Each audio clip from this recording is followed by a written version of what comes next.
Ah, mais prendre, je croyais que vous allez nous prendre. Approchez-nous. Allez-y. Il y en a encore là, il y a un jour. Oui. Ça fait plaisir de voir que... Donc, s'il y a le silence,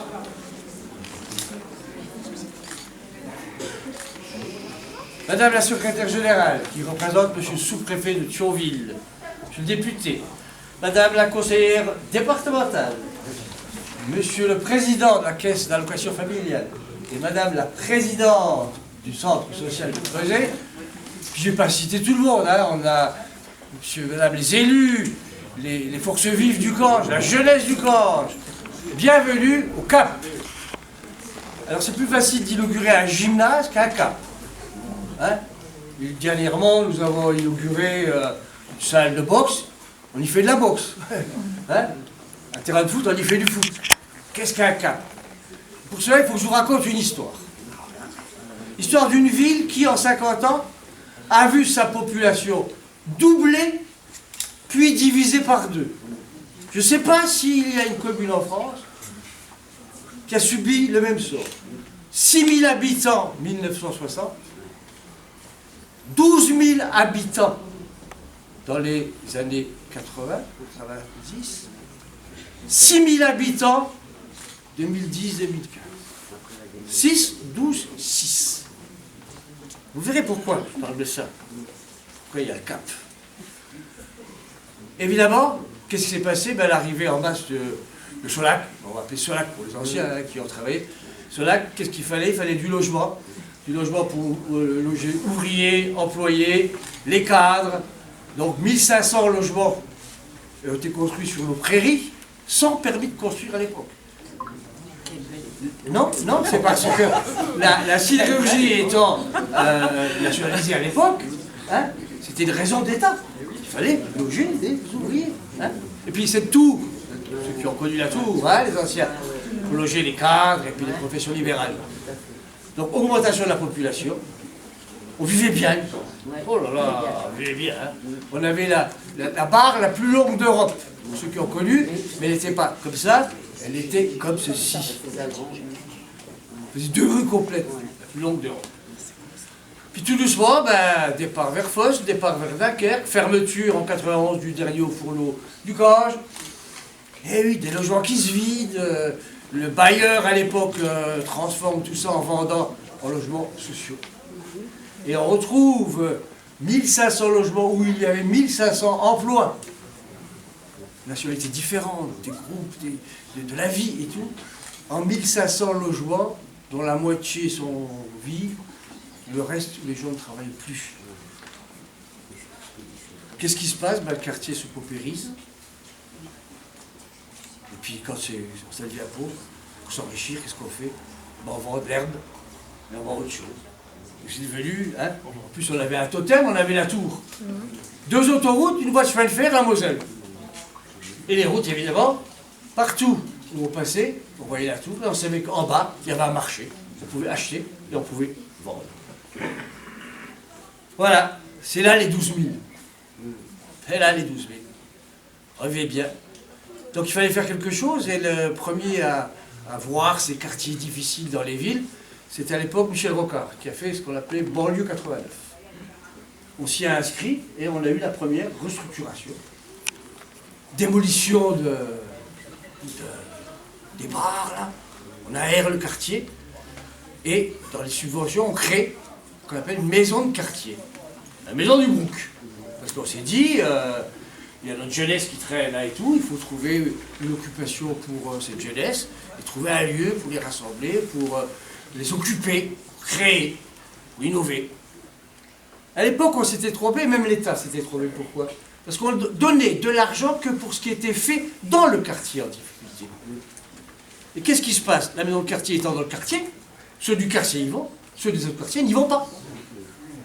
Oui. Et ceux du quartier ne sortent pas. Voilà. L'État s'est ravisé. Pourquoi? Parce que maintenant, on a ce qu'on appelle les à côté, les territoires vécus. Excusez-moi, j'ai oublié. Territoires vécus.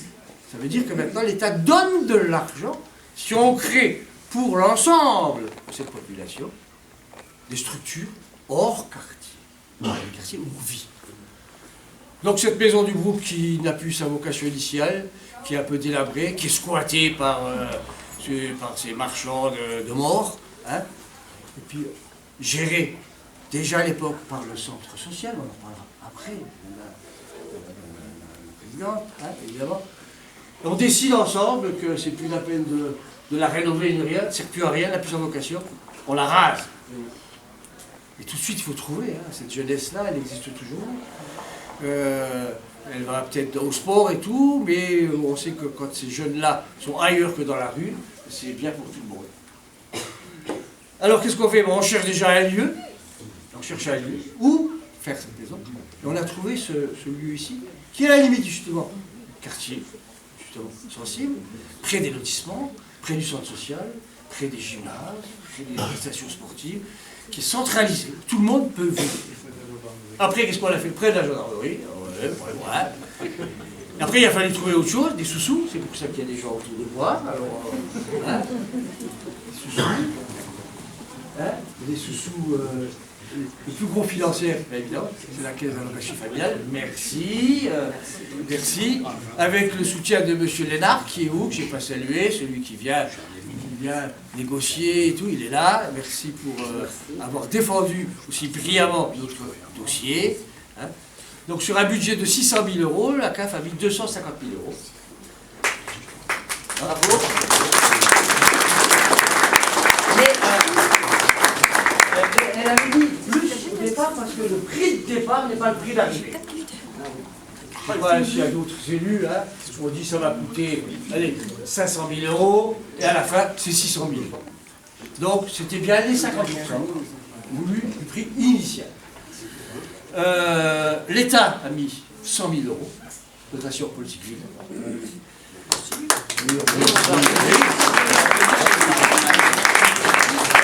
Oh, j'ai un petit reproche quand même à faire. Je sais, je vais me faire engueuler. Sous-préfet m'a déjà engueulé. Ça va savoir que je me refais engueuler. Mais il y a une époque, je parle pour les DPV, dotation politique ville. Hein, ça veut dire que l'État a une enveloppe, elle donne au département. Le département a des quartiers difficiles, je crois que c'est 5 en Moselle. 5 en Moselle, ça. Elle a une somme, et les services de l'État donnent. Il y a quelques années, on allait défendre nos projets à Metz. Ben nous, et quand j'en fais ça? Ben non, on fait bien comme ça. On fait ça. On défendait. Et on avait une somme autour de 400 000 €. Depuis ces années, la masse globale pour la Moselle, 1,6 million n'a pas été diminuée. Mais on vous donne en mars un courrier. Pour vous, vous avez 200 000, trouvez-nous des projets. L'inverse, on ne finance pas un projet, mais on projette un financement. Je trouve que la démarche, elle est... Oui, bien dit, hein? Oui, bien dit. Belle punchline. Bon, alors on se bat, et vous nous aidez beaucoup. Je tiens à vous dire. Vous savez ce que j'ai fait? Oui, on peut le redire, oui. Vous êtes beaucoup. Monsieur le directeur général des services, je peux le dire. Hein, il y a de bonnes relations et il nous aide. C'est un plaisir de travailler. Voilà, c'est un plaisir. Voilà, j'en étais où? Parce que je me suis un peu égaré. Financement. Ah, et la puis région. Ah, voilà. Il y a le conseiller régional qui est là. La région a donné 50 000 €.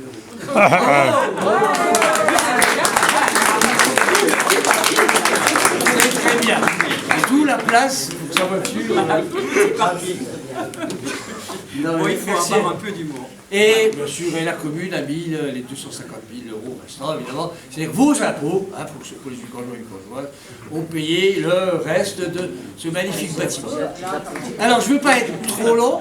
On arrive à ce cap. Après nous, mairie, on se recule un petit peu et on donne ça en gestion. Il faut un projet pédagogique. Hein. C'est beau, on verra ce qu'il y a. Et on va y faire des choses. Pour cela, ce n'est pas la commune qui a cette gestion, c'est le centre social, le Creuset. Je salue son directeur, Il est où le directeur? Je salue son directeur adjoint, que j'ai vu évidemment, et tous les personnels là, qui ont travaillé sur ce projet, qui vont travailler demain, qui ont déjà commencé, je vois le gaillard derrière, ceux qui ont travaillé. Je l'ai vu aussi, monsieur l'architecte, levez la main, montrez-moi. Voilà, monsieur l'architecte, qui j'espère fera réparer les rideaux qui ne fonctionnent toujours pas. Oui, bon, je vous remercie. Je veux dire, Patricia a dit que c'est le musée dit que c'est Patricia. Moi j'ai une caisse à outils dans le coffre, je peux venir. Voilà, donc je vous remercie d'être venus nombreux. Je remercie cette jeunesse là ça nous fait du plaisir qu'on soit là. Bienvenue au CAP et on va vous dire qu'est-ce qu'on va y faire de ce CAP. Je vous remercie. Bien. Merci. Donc au nom du conseil d'administration du projet, je souhaite remercier tous ceux qui ont contribué à la création de ce nouvel espace d'accueil pour la jeunesse du Cange. Donc il y aura énormément de merci aujourd'hui. Donc merci à la commune du Cange, et en particulier à vous, monsieur le maire, pour nous avoir associés à l'élaboration et à la mise en œuvre de ce nouveau projet qui s'inscrit comme un nouveau défi 30 ans après la création de la maison de quartier. Merci pour votre confiance en nous confiant la gestion de l'équipement. Merci aussi à Sylvia qui est toujours à notre écoute et vous rend compte de nos demandes. Merci pour les moyens financiers et matériels qui nous permettent de mobiliser une équipe de 3 animateurs professionnels pour répondre aux besoins et attentes de plus de 150 adolescents et adolescentes durant toute l'année, durant et en dehors du temps scolaire. Merci également à vos services techniques qui ont été au bout de ce chantier qui a eu son lot de surprises. Merci à la Caisse d'allocation familiale de la Moselle pour son soutien financier. Et merci également à vos services, et en particulier M. Lénart, pour son écoute, son accompagnement et son expertise. C'est toujours un plaisir de vous associer aux différents projets. Monsieur le Président de la CAF, nous vous avons sollicité fin 2023 pour l'obtention d'une prestation de service jeunesse qui, nous l'espérons vivement, retiendra votre attention. En effet, cette demande s'inscrit parfaitement dans une démarche de développement sur des sujets essentiels, tels que la place du numérique et l'utilisation des réseaux sociaux, l'engagement et la prise d'initiative des jeunes dans des projets individuels ou collectifs, les enjeux écologiques et environnementaux, l'accueil de toutes les tranches d'âge et en particulier les plus de 15 ans qui sont encore trop minoritaires. Toutes ces thématiques nouvelles s'additionnent évidemment aux actions existantes, activités de loisirs culturels, accompagnement scolaire, sorties éducatives, séjours, actions citoyenneté.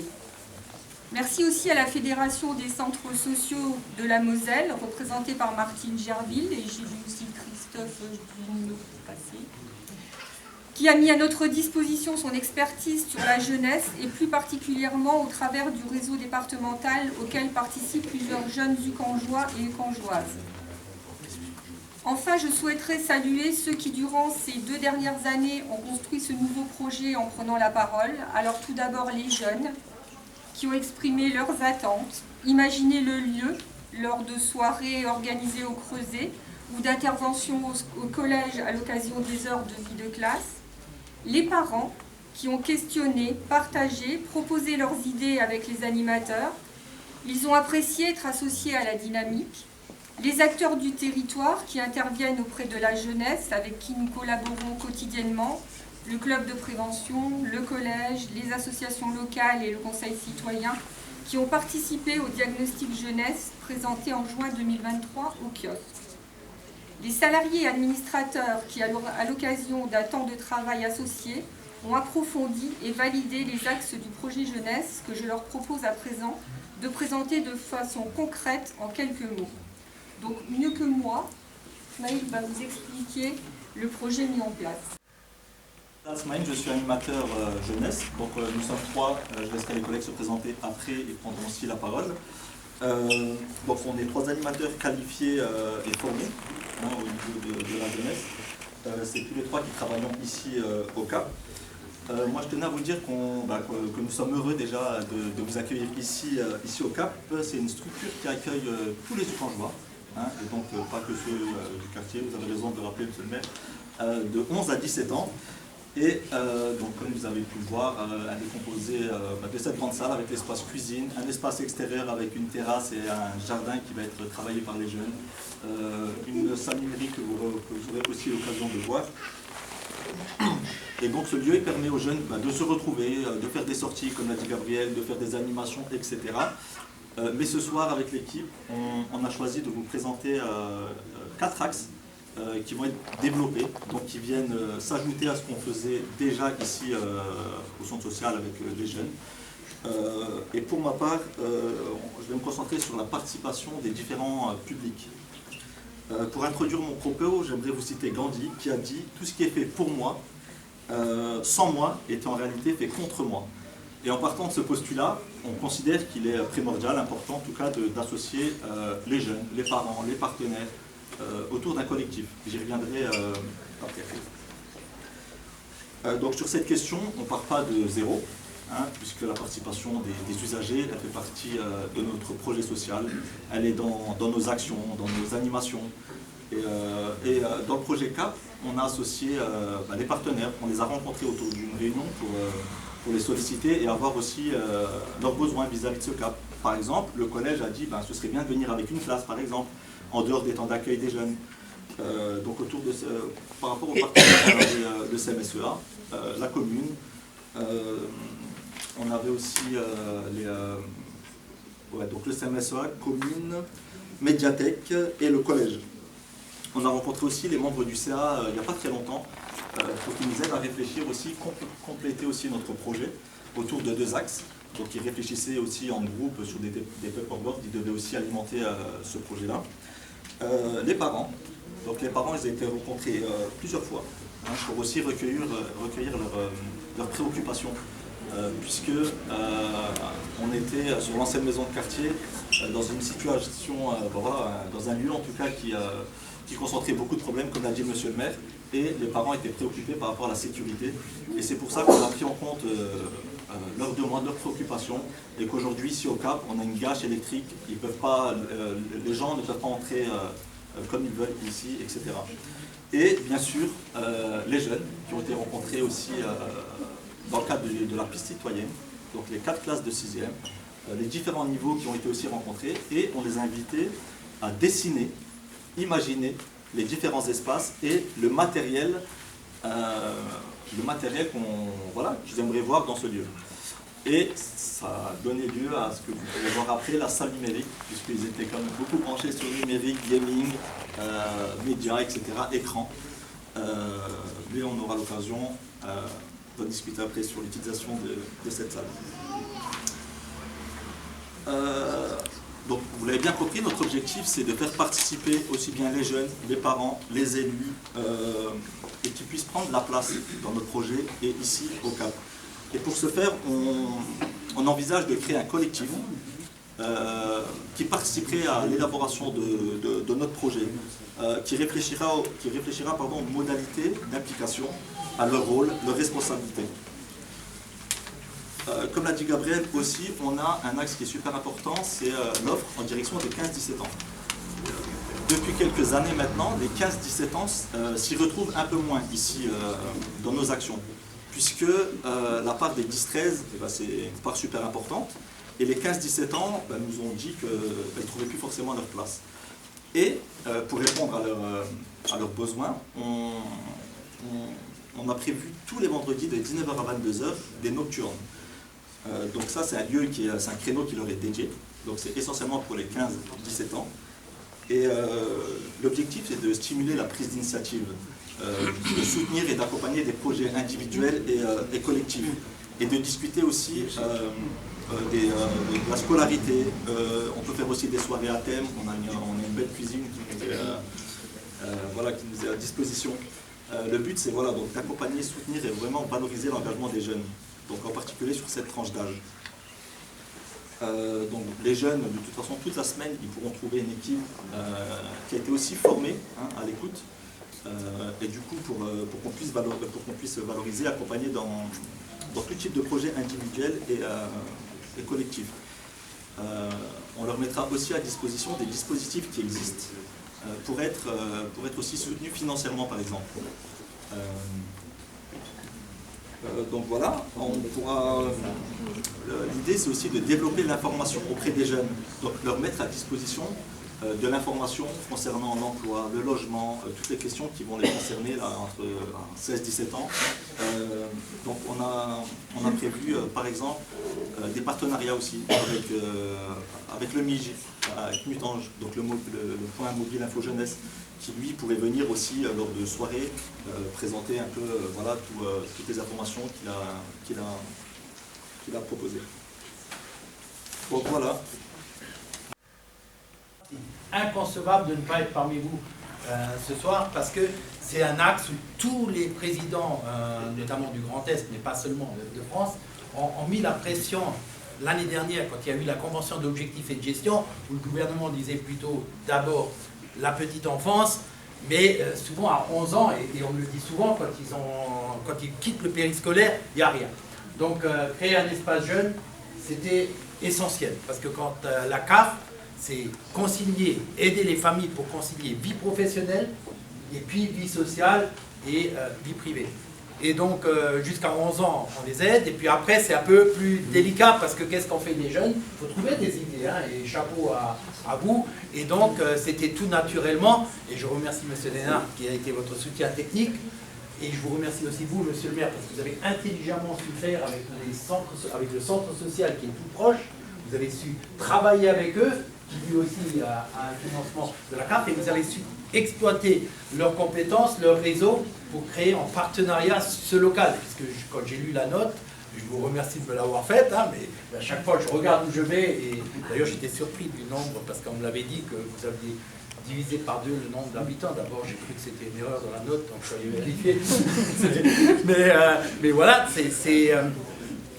donc vous avez su intelligemment le faire en partenariat et en associant les jeunes et à un endroit stratégique, puisqu'effectivement on est à la limite du quartier prioritaire de la ville. Donc c'était naturel qu'en plus de l'appui technique, la CAF elle participe au financement.